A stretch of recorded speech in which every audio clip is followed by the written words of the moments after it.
Okay, so we're back here with Reconstruction, and in this screencast we're going to be looking at the social and political effects of radical Reconstruction in the South. And I just want to preface that we're talking about radical Reconstruction, which is the period of time where the radical Republicans in Congress were basically in charge of what was going on with Reconstruction in the South.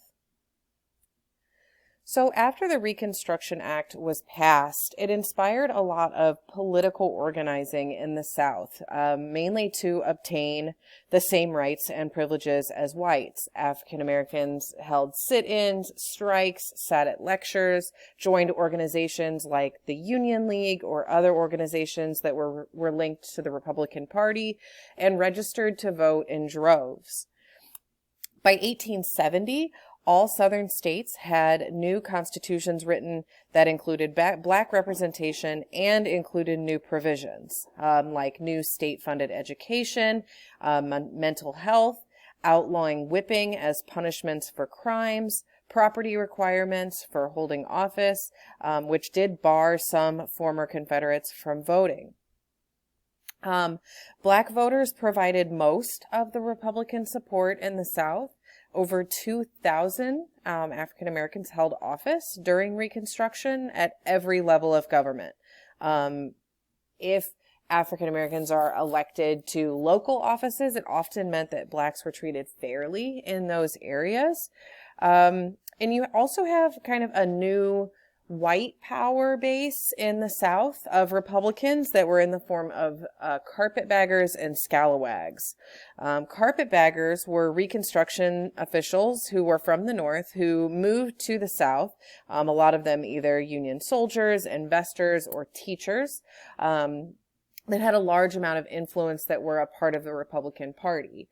Scalawags also kind of came into the fold of the Republican Party. Scalawags would have been non-slaveholding white farmers that had been Unionists before the war. So Unionists before the war would have been people that would have been against secession.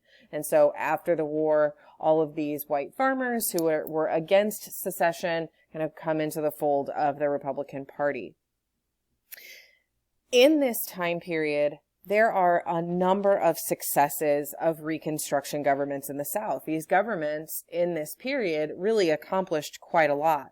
A completely new public education system that served both black and white children. There was a large amount of civil rights legislation that was passed that made it illegal to discriminate. Now, enforcement varied depending on where there were. Certainly areas that had local blacks elected to local offices, enforcement was pretty strict. In areas where you had a lot of whites in local power, local government, not as much enforcement on that. And what these Reconstruction governments also did was pin economic growth and recovery on railroad development, just like it had in the North. Now, this is part of the Reconstruction. The economic Reconstruction is really a large failure in the South. There's a lot of competition in these post-war years. We're going to look at, in the coming chapters, we're going to look at westward development in the post-war period and northern development in the post-war period.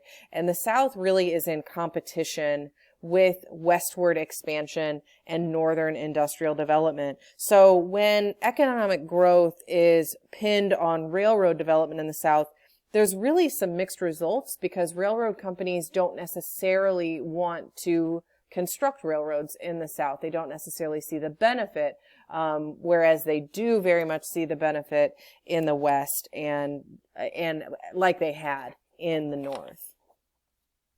So Reconstruction is one of those time periods where it has a specific beginning and a specific end. Not all of our periods are really like that. But Reconstruction is abandoned in 1877. It starts in 1866. We have a small period of presidential Reconstruction in 1865. Radical Reconstruction begins in late 1865 and continues on. But Reconstruction is abandoned for a number of reasons in 1877. So in this last section, we're going to be looking at the main factors in the North and in the South for why Reconstruction was abandoned by Republicans. A lot of it was the opponents to Reconstruction, especially in the South. There's bitter opposition from white Southern leaders, that claimed, that there was black supremacy happening in the South as opposed to white supremacy happening, that blacks in Reconstruction governments were corrupt and, were raising planters' taxes. But ultimately, while there was a little bit of corruption in these Southern governments, it's largely unfounded. And certainly any level of corruption was dwarfed by any Northern corruption that was going on, which we will be looking at within the next couple weeks.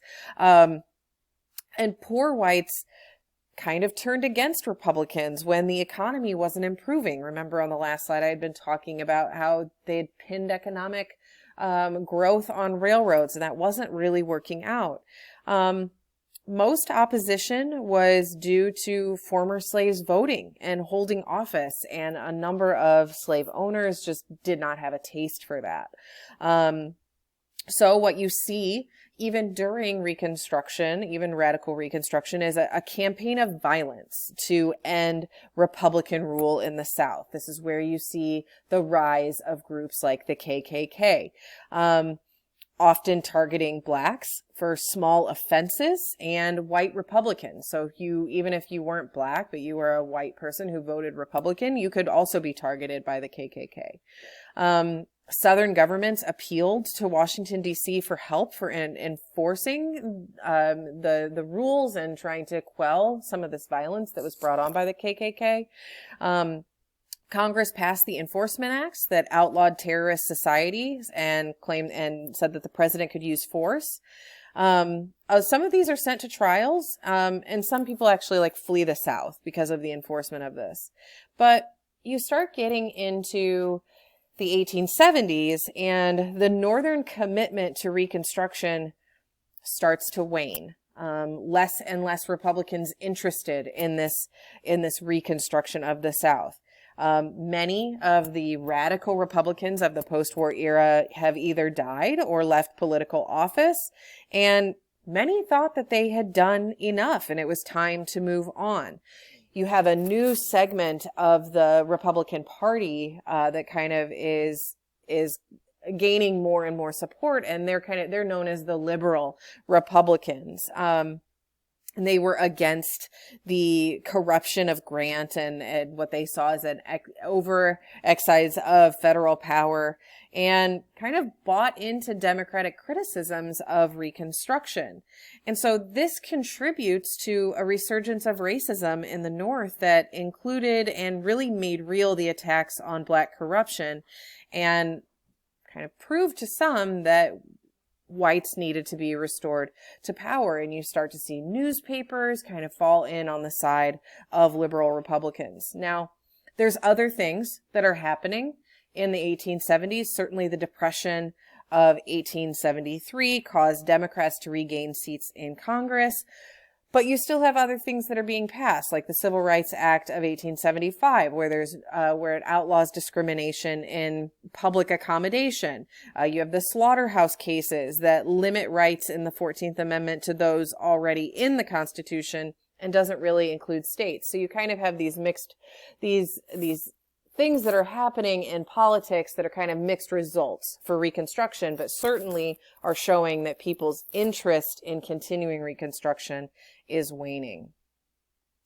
So as Southern Democrats start to regain power in 1870s elections, they start calling themselves redeemers. And this coincides with new bouts of violence.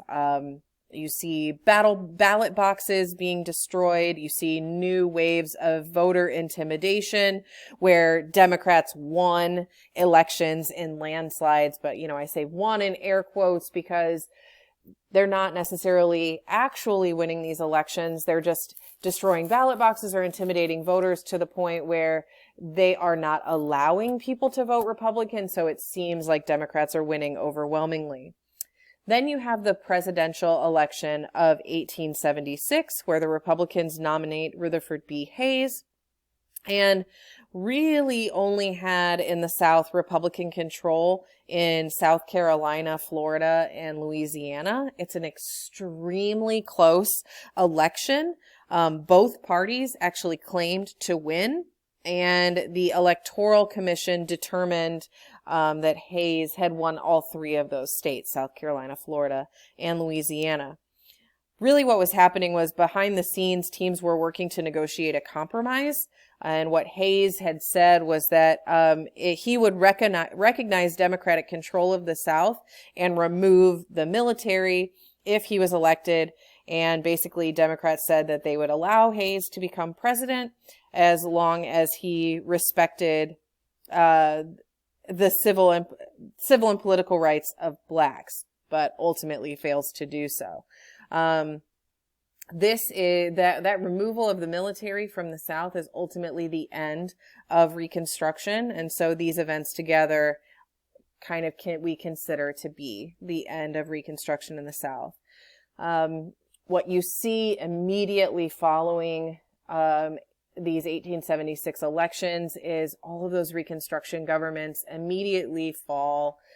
Southern Democrats take over all of those state and local offices, and all of the work that was done in the early stages of Reconstruction, like the 14th Amendment, the 15th Amendment, they're still in the Constitution, but ultimately those rights are not being honored to blacks in the South. And it is not until the 1950s and the 1960s that civil rights for African Americans again become a national topic, and all of the problems and the violence that happens and the discrimination that Northerners at the beginning of the Reconstruction period are worried about really become institutionalized in the South. And these are some of the reasons why I always say that Reconstruction is such an important period, because you see a lot of these discriminatory institutions that are put in place that we still see the effects of today.